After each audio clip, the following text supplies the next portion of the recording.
Hey everyone, Zain here, and today I'm going to show you how to add sitemap to Google Search Console.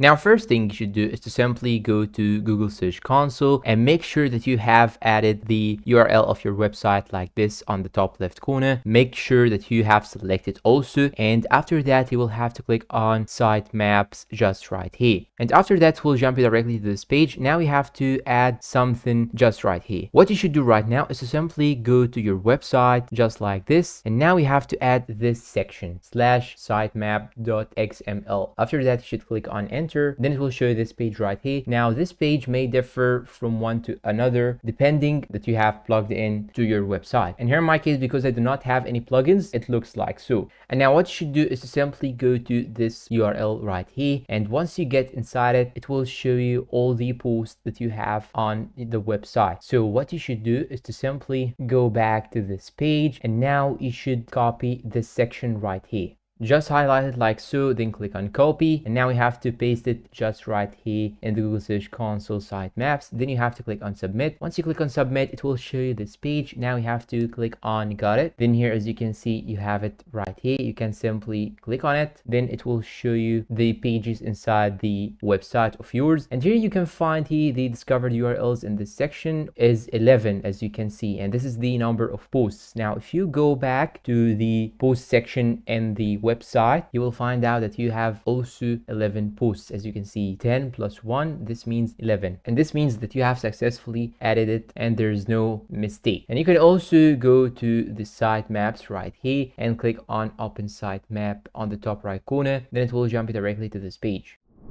And that's all for today. If you find it helpful, please don't forget to support us with like, subscribe, comment, share. Thanks for watching, and see you in a new video.